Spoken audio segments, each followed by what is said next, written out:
अभी हाल में अमेरिका की सुप्रीम कोर्ट ने रिजर्वेशन को ख़त्म कर दिया है। मीन्स वहाँ जो कॉलेज हैं और यूनिवर्सिटीज़ हैं, वहाँ पर नस्ल के आधार पर, कास्ट के आधार पर, रेस के आधार पर वहाँ पर अब रिजर्वेशन नहीं होगा। वहाँ की सुप्रीम कोर्ट का ये ऑर्डर है, आदेश है।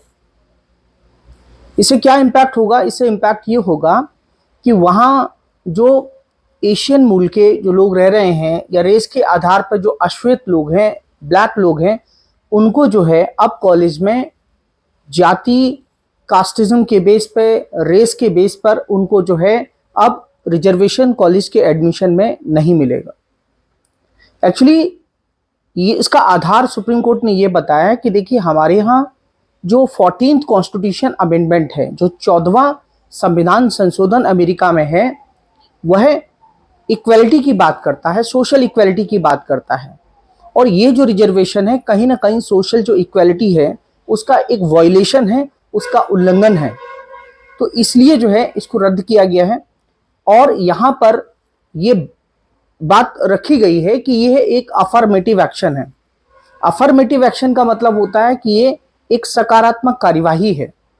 देखिए, अफर्मेटिव एक्शन का मतलब ये होता है कि जब समाज में, सोसाइटी में असमानता होती है, इनइक्वालिटी होती है, तो उस इनइक्वालिटी को दूर करने के लिए, या जो स्ट्रक्चरल इनइक्वालिटी होती है, संरचनात्मक जो असमानता होती है समाज में, उस असमानता को दूर करने के लिए राज्य, स्टेट आरक्षण के माध्यम से और किसी सुविधाओं के माध्यम से समाज में समानता लाने का प्रयास करता है।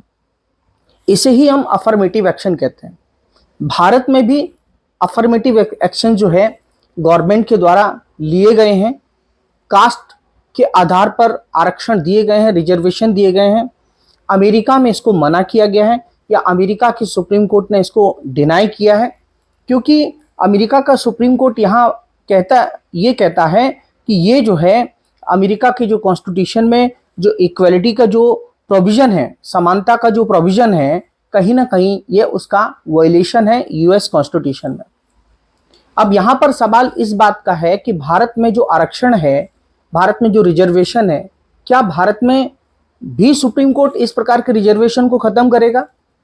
यहाँ पे मुद्दा ये नहीं है कि सुप्रीम कोर्ट ने, अमेरिका की सुप्रीम कोर्ट ने रिजर्वेशन खत्म किया है। ग्राउंड ये है कि इक्वालिटी के आधार पर या समानता होनी चाहिए, क्योंकि यूएस कॉन्स्टिट्यूशन में इक्वालिटी का जो कॉन्सेप्ट है उसको ध्यान में रखा गया है। आर्टिकल कह सकते हैं कि जो अमेंडमेंट, 14th अमेंडमेंट है, उसको लेके बात की गई है। तो इंडियन कॉन्स्टिट्यूशन में जो प्रोविजन जो रिजर्वेशन के लिए किए गए थे, आरक्षण के लिए किए गए थे, वो लगातार बढ़ाए गए हैं। अब क्या अमेरिका के इस डिसीजन के द्वारा क्या भारत की सुप्रीम कोर्ट भी ऐसा निर्णय ले सकती है? अब देखिए, यहाँ पे महत्वपूर्ण बात यह है कि आज जो आरक्षण है, जो रिजर्वेशन है, वो कहीं ना कहीं एक पॉलिटिकल बैंक है। ये पॉलिटिकल पार्टीज का एक पॉलिटिकल टूल है, एक राजनीतिक टूल है, जिसके माध्यम से वोटों को सुरक्षित किया जाता है। और मैं आपसे ये कहना चाहूँगा कि ये जो स्टेट अफर्मेटिव एक्शन लेता है, ये समाज में समानता लाने के लिए लाता है। और आरक्षण भी इसी कारण लाया गया कि समाज में समानता हो, इक्वलिटी हो, चाहे वो सोशल इक्वलिटी हो, चाहे वो पॉलिटिकल इक्वलिटी हो, चाहे वो इकोनॉमिक इक्वलिटी हो। और इसी की बात जो है हमारे इंडियन कॉन्स्टिट्यूशन के प्रियम्बल में सोशल जस्टिस की बात की गई है, और डायरेक्टिव प्रिंसिपल्स में भी सोशल जस्टिस की बात की गई है कि राज्य का ये प्रयास होगा कि राज्य जो है सामाजिक समानता लाने का प्रयास करेगा, या सोशल जस्टिस लाने का प्रयास करेगा, या पॉलिटिकल जस्टिस लाने का प्रयास करेगा, या इकोनॉमिक जस्टिस का प्रयास करेगा। उसी प्रकार की बात हमारे प्रस्तावना इंडियन कॉन्स्टिट्यूशन के प्रियम्बल में भी की गई है। अगर भारत में हम आरक्षण की बात करते हैं, तो आरक्षण का जो मुद्दा है, रिजर्वेशन का मुद्दा है, वो इसलिए है कि समाज में समानता है। जैसा कि मैं आपको पहले भी बता चुका हूँ, अगर हम समानता की, इक्वलिटी की बात करते हैं, तो देखिए, आरक्षण जो होना चाहिए, मुझे ऐसा फील होता है कि अब समय बहुत बदल चुका है। आरक्षण का जो आधार होना चाहिए, समानता का जो सोसाइटी में आधार होना चाहिए, वो गरीबी होना चाहिए।